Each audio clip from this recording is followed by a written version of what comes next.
अपने दुश्मन को हराओ या मत हराओ, बस उसे देख करके मुस्कुराओ।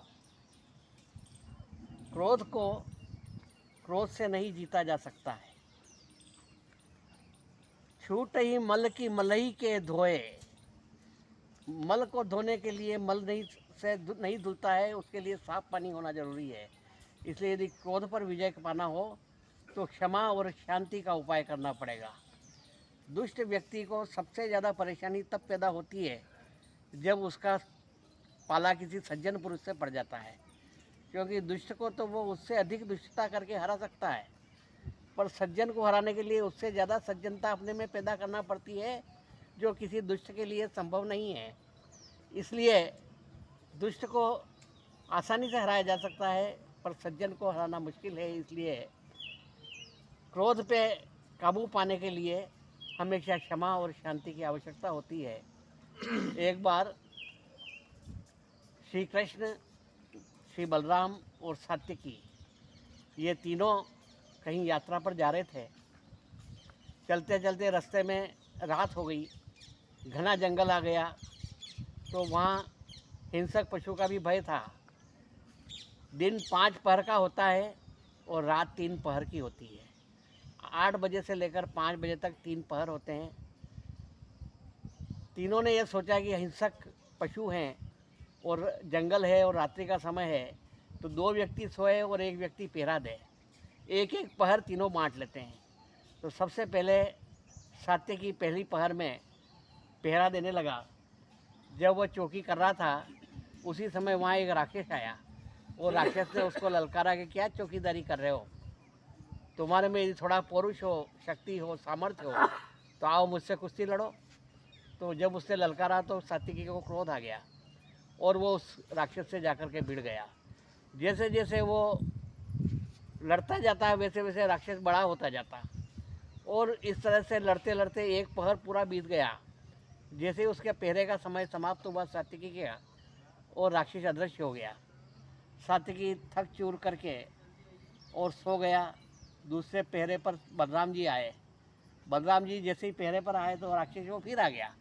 उसने कहा कि क्या चौकीदारी कर रहे हो, तुम्हारे में ताकत हो तो मेरे से कुश्ती लड़ो। तो बलराम जी को उसे देख करके क्रोध आ गया, वो भी उससे भिड़ गए। जैसे जैसे उससे लड़ते जाते थे वो राक्षस और बड़ा होता जाता था। एक पहाड़ तक बलराम जी और राक्षस का युद्ध करना, और बलराम जी भी थक के ध्वस्त हो गए, पस्त हो गए, पोर पोर उनका दुखने लगा। उनके जैसे ही पहरे का समय हुआ और राक्षस फिर अदृश्य हो गया। अब तीसरा नंबर आया भगवान श्री कृष्ण का पहरा देने के लिए। जैसे ही भगवान श्री कृष्ण पहरा देने के लिए आए तो वो राक्षस फिर आ गया। उसने कहा क्या चौकीदारी कर रहे हो, यदि तुम्हारे में शक्ति हो, ताकत हो, सामर्थ्य हो, मुझसे मुकाबला कर सकते हो तो आओ मुझसे कुश्ती लड़ो। तो कृष्ण भगवान उसको देख करके हंसने लगे। फिर उसने कहा क्या हंस रहे हो, आ जाओ लड़ो कुश्ती, क्यों नहीं लड़ रहे हो। तो फिर वो मुस्कुरा दिए। फिर वो बोला तो उसने कहा भैया तुम बहुत बड़े प्यारे आदमी हो, तुम्हारी बातें मुझे बहुत अच्छी लग रही है, तो कुश्ती उश्ती लड़ना छोड़ो, तुम तो यहाँ आके बैठो, मेरे साथ प्यारी प्यारी बातें करो। जैसे जैसे वो कुश्ती लड़ने के लिए उकसाता वैसे वैसे भगवान श्री कृष्ण मुस्कुराते जाते और हंसते जाते। तो धीरे धीरे वो राक्षस छोटा होता गया, और जब पूरा 3 पहर बीत गए तो बिल्कुल छोटा सा हो गया। तो कृष्ण भगवान ने उसको पकड़ करके अपने पीताम्बर में बांध लिया।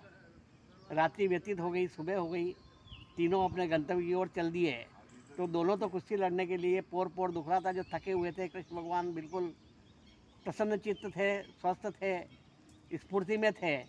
तो उन्होंने कहा कि भाई ये आपने पीताम्बर में क्या बांध रखा है।